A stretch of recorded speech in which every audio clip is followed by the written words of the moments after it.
Hello everybody, this is Viel and I am back with another video for you guys, and it's gonna be another book tag. I know I've been doing a lot of book tags lately, and it's not because I have not read that much books that I want to review. I do have a lot, but I kind of want to really digest them before I do a video or like review a movie or a Korean drama or such. So in the meantime, you guys are gonna get a lot of tag videos from me. Hopefully it's not too boring. And yeah, commence the awkwardness in this book tag. This is actually a book tag called Inside and Out. I saw it on Get Bookish. They did this tag, but it's actually originated by Math and Books. Links are gonna be down in the description box down below. And let's get on with the tags, shall we? Letter I is, if you guys see me looking down, it's because I have like my notes right here of the questions. Yeah, chocolate. Letter I, inside flap of the book summaries. Too much information or not enough. I enjoy reading blurbs on the inside of the flaps just because when I'm at a bookstore, I spend like God knows how many hours reading through the blurbs, and I want to see a blurb that actually hooks me on and entices me and tells me, you gotta buy this book, you gotta read this book. And it goes both ways. If it's too much, I get turned off and just like, oh God, I feel like I already read the book. Why go pick it up if, you know, the blurb says everything? And not enough when it's just like one sentence. Like, you know, Kristen walks into the room and finds when she opens the door, ... Like, oh! Rage face, like, don't do that. Because it doesn't tell me anything about your book. Enough about that. Letter N, new book. What form do you want it in? Be honest. Do you want it in an audiobook, ebook, paperback, or hardcover? I love hardcover books, even though they're a lot more pricier. They're like 20 bucks each. And it's because I like the fact that they are a lot more sturdier. Like, you can fling this at someone and hurt them. I don't know why I want to do that with my book. But if I was caught in a situation that I needed to defend myself, I guess I'll throw my hardbound book at them. I don't know. But I like the weight and heaviness of it, actually, to be honest. I like paperbacks just because they're cheaper, but I don't like the fact that the pages seem to be a lot thinner of a quality compared to hardback books. I don't listen to audiobooks just because I feel I'm a little bit snobbish that way, that I feel like it defeats the purpose of actually reading. Duh. Ebooks, I like it for books that I really want to read, but I'm too busy to go to the bookstore or just have no chance or free time to actually go purchase the book in print copy. I did that with the Mara Dyer series, Unbecoming of Mara Dyer and the Evolution of Mara Dyer, just because I purchased the ebook when it first came out, and then I bought the print copy. I did that because I really wanted to read a book and I was so excited, and I couldn't wait until, you know, I could go pick up the print copy. So and that's usually mostly what I do. I download or, you know, purchase the ebook, and when I fall in love with it, I go out and actually buy the print copy. Letter S, scribble while you read. Do you like to write in your books, taking notes, making comments, or do you keep your books clean? The answer to that is yes. I am the kind of person who doesn't write on their books. I had to do it in high school for AP classes, and it was so heartbreaking because, and actually I would buy really old like copies that I don't like, just because I don't like writing and taking notes on books. Like, I don't like highlighting in books or something. I highlight on my ebooks, that's fine for me, like I have no problems with that. But when it's like a print copy, I get really just, I don't know, it feels really bad. Like, and you guys might know that, you know, I actually plastic cover my books just because I want to keep them pristine and gorgeous. Yeah. So yeah, I like to keep them clean.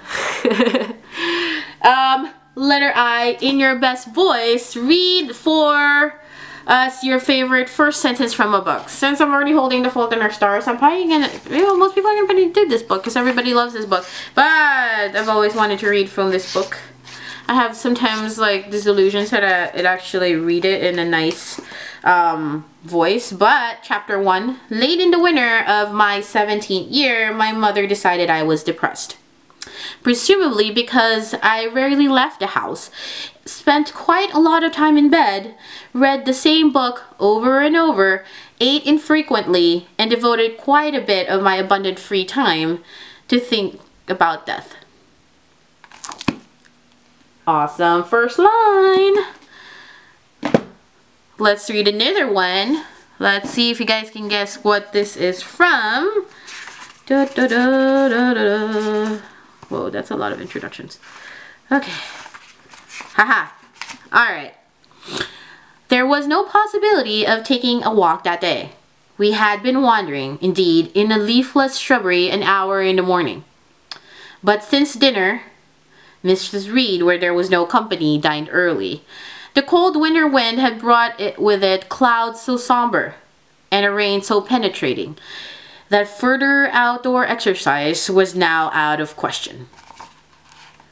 I was glad of it. I never liked long walks, especially on chilly afternoons. Dreadful to me was the coming home in the raw twilight, with nipped nose and toes, and a heart saddened by the chidings of Bessie, the nurse, and humbled by the consciousness of my physical inferiority to Eliza, John, and Georgiana Reed. And that would be from Charlotte Bronte's Jane Eyre. Always wanted to do that. Alright guys, letter D. Does it matter to you whether the author is male or female when you're deciding a book? What if you're unsure of the author's gender? You guys already saw it. I love John Green. Doesn't matter to me that he's a male author. One of my other favorite books, YA books, is The Eternal Ones. This is by Kristen Miller. Doesn't matter to me that she's a woman.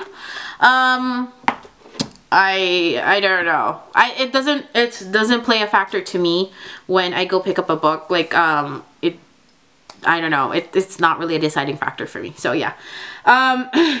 Letter E. Ever read ahead, or have you read the last page way before you got there?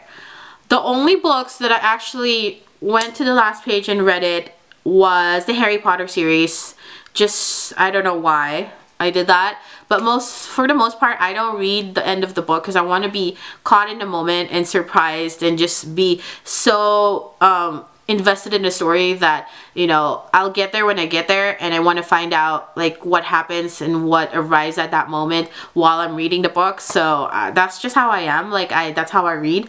I know other people don't do it that way and they like to read the ending first, but I like to be kept in the dark and actually discover what the book is about on my own, in my own pace. So yeah. Letter O, in the word out. Organized bookshelves or outrageous bookshelves. You guys might have seen my bookshelf tour video, parts 1 and parts 2. And I kind of sort of have an organized mess. Like I have a mix of different things on my bookshelf. You guys can't see right now because this is the top part of my bookshelf and it's actually pretty sparse. But they're actually arranged not in a specific like manner or by theme or genre or by color, but they're just kind of what I would want to do. So it's sort of not really outrageous, but it's sort of an organized mess, sort of.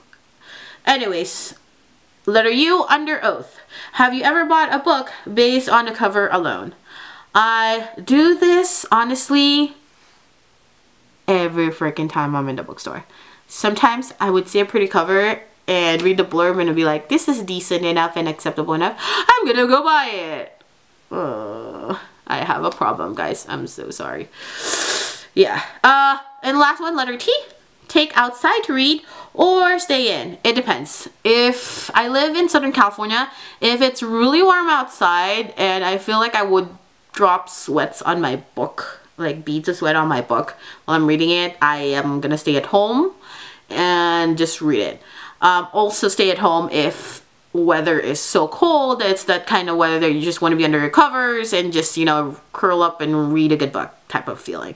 I take it outside to read mostly if I'm going to work and I want to finish reading it in between my breaks at work, so I bring it with me, and that's probably the extent of when I actually bring it out to read. Or if I'm like going to a park and it's like kind of one of those days I want to like just sit in a park and read a book and it's like fairly nice weather outside, I'll probably do that. But aside from that, yeah, I generally just stay inside read. I'm like such a homebody. It's kind of sad, guys. It's kind of sad. Yeah. Anyways, hopefully you guys like this video. If you would like to see more, subscribe down below. Links to my Goodreads is down below as well. Follow me on Twitter at Miss Manderly for my daily ramblings about my crazy boring life. And more links down below on for my blogs and other links down below. And I'll see you guys next time. Bye!